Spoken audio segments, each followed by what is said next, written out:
All right, thank you. So I'm Sam Tejada. A little bit about myself. I am a retired firefighter paramedic. I retired about 4 years ago at the age of 32. And the reason I retired is that my business took off and I was able to leave the fire department. So I'm going to tell you a little bit about my journey as an entrepreneur and building my business to what it is today. So I started my company as a side hustle on my days off from the fire department. So in the fire department, we work 24 hours on, and we're off for 48 hours. So most firefighters, we find some kind of way to supplement our income on our days off. So the way I decided to supplement my income was by doing some of this wellness stuff. And I started the company Liquivida with $500 in my back pocket. Fast forward to today, I haven't had any kind of outside injection of capital. We've been self-funded, and we've grown into this national company where we're actively selling franchises all throughout the United States, and now we're a multi-million-dollar company. So, how did I do that? Well, relationships. Everyone always asks, well, how did you do it with only $500 in your back pocket? Through relationships, building strong relationships. With who? That's what we're going to go through today. So, the importance of relationships in business. There's something that I always say is every person you encounter is a potential relationship, and every relationship you cultivate is a potential opportunity. So let's define relationships in business. Most of the time when we talk about relationships, we're always thinking about relationships, our personal relationships, with our family, our kids, our friends, our spouses. Now, business relationships are a bit different. So, what kind of business relationships are there out there? So, when we talk about relationships in business, we have relationships with our business partners. We have relationships with our employees, right? We have relationships with our customers, relationships with our mentors, our business mentors, and then this one, we'll get to it towards the end. I'll get into detail. We also have relationships with our competitors. So some of the benefits of relationships, building relationships in business, are you want to go ahead and build good relationships, especially with your partners, to make sure that they have a clear understanding of what your vision is. As a business owner, you're a visionary. So it's very important for people to understand what your vision is so your other team members can execute upon your vision. Then you have increased trust, especially with your employees. You want to make sure your employees trust you, and you want to make sure you trust them. When you talk about relationships, any relationships that you have, even with your friends, you have to trust them, right? Not only that, strangers.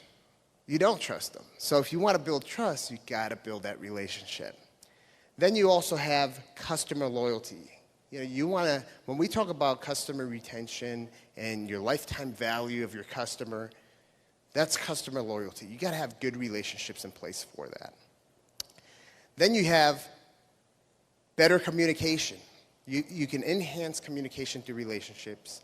You have the ability to learn through some of your relationships, especially with like someone who's your business mentor. And then you have the ability to enhance support systems with like your vendors. And then opportunities to collaborate. So we're going to go through the different relationships that you can have in business. Relationships with your business partners. That is like a marriage. You have to nurture it. You're in it for the long run when you're in a relationship with your business partner. That's something that you have to take a proactive approach to it versus being reactive. Don't start worrying about that relationship and trying to work on it once things start to go south. Be proactive about it. Those relationships with your business partner, you want to make sure you understand each other on a personal level, not just on the professional level. And if you see here, I put cheers with 2 champagne glasses, right? regardless if you want to have a cocktail or a mocktail. The reason why I put that up there is you should have such a strong personal relationship with your business partner that you can go out and have that cocktail once a week if you wanted to. So now when we're in business, we have employees, which are one of the biggest assets of our business, right? And building relationships with our employees.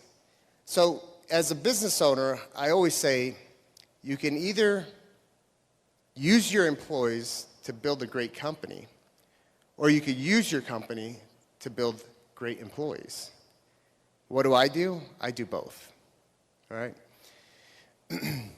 This here gives you the opportunity to increase trust. We were talking about that earlier. Offer educational opportunities. I'm a big fan, if you want to build good relationships with your employee, invest in your employees. Send them out to training to learn exactly what you do, to help you advance your business. These are people. Treat them like people. Listen to them.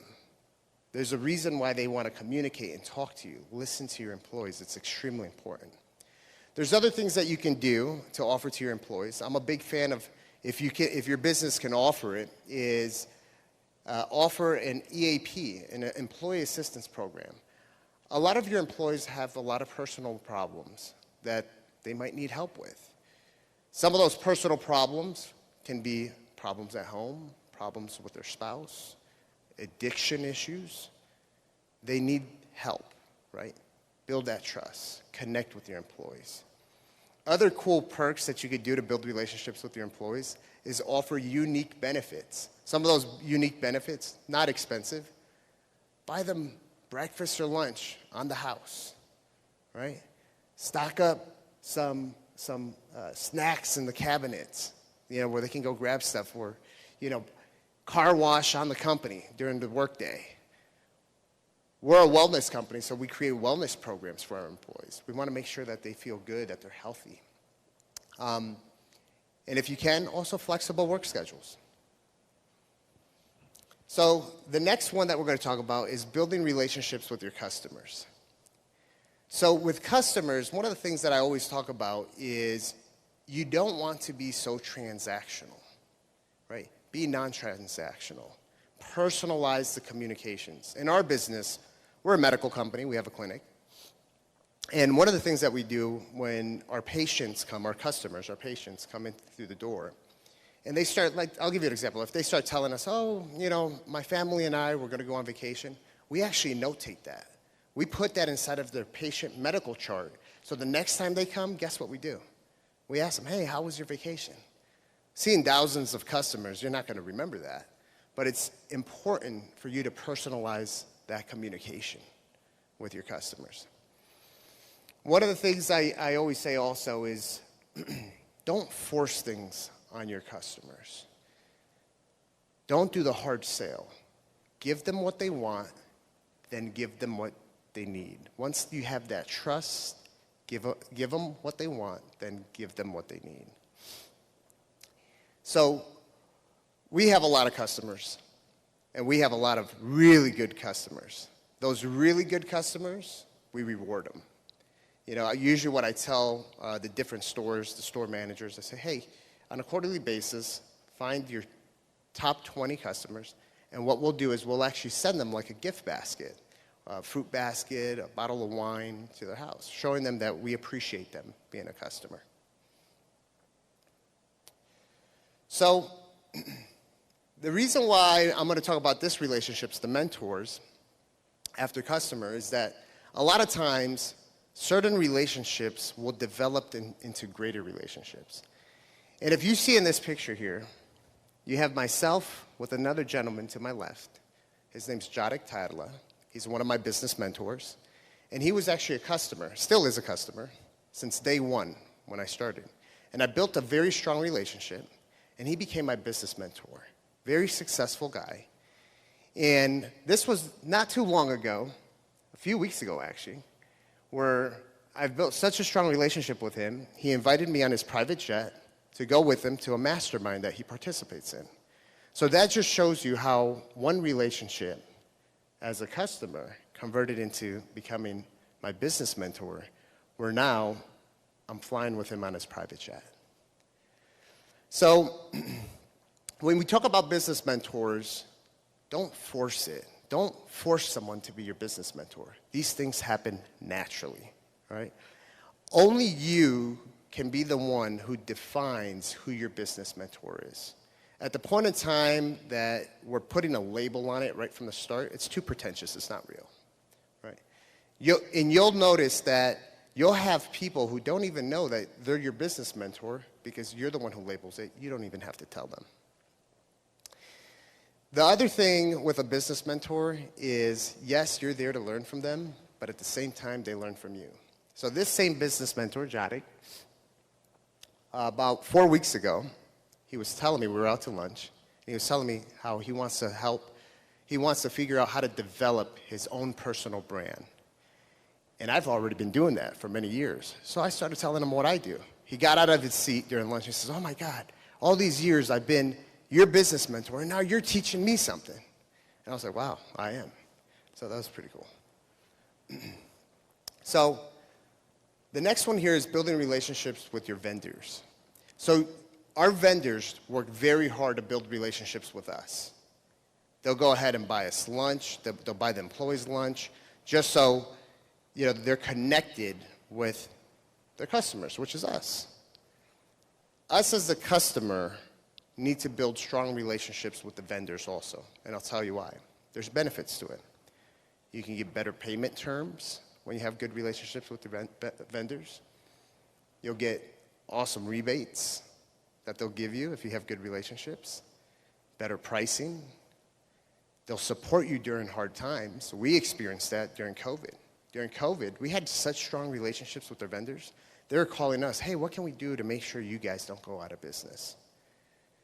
And they'll even support you with upset customers. So we do some, let's say, some of the treatments we do medical aesthetic treatments like Botox, lip fillers. And sometimes customers are not happy. The product didn't work as good as what they thought. The vendors will actually give us more product for free to make sure we have happy customers. But they do that because we got good relationships with our vendors. So this is the one everyone always asks me, like, why are we building a relationship with our competitors? Well, there's a reason behind that. You got to stay away from the whole cutthroat mentality with your competitors in business. Those are relationships you want to foster. You want to become friends with your competitors. There's a saying that always goes, keep your enemies close. Competitors are not your enemies, but up here, I have a book that I just wrote that's coming out in a few weeks, and it's called How to Win in Modern Wellness. And if you look at the pictures up there, those are pictures of some of the top CEOs and doctors in my industry. When I got in my industry, I decided to not go that cutthroat mentality, and I built relationships with all of these people. And what did that do? It gave me the opportunity to eventually give them all a chapter in the book. And what are we doing in the book? We're all talking about how we're winning together in the industry. So being able to build those relationships with the competitors, what does that do? You have the ability to share industry knowledge with each other, set industry standards with each other, creating positive industry reputation, work together at it. In our industry, we've collectively gotten together to lobby. We got lobbyists out there helping us change a lot of these regulations that work against our business, and we're doing that collectively. And then there's also the potential for collaboration, where we work on different things together, speaking engagements, we do events together, all kinds of stuff together, which is it's a beautiful thing. So in conclusion, relationships are the foundation of a successful business. This quote always sticks by Porter Gale. Your network is your net worth. Again, I'm going to say that again. Your network is your net worth. All right? Continue to maintain and nurture those relationships. It's not just about starting the relationships, nurture them, and take them to the finish line, right? Develop them into something greater. And ultimately, what the goal is with all these relationships, ultimately the goal is to win together. And that, my friends, is Winergy. We all win together. Thank you, and God bless.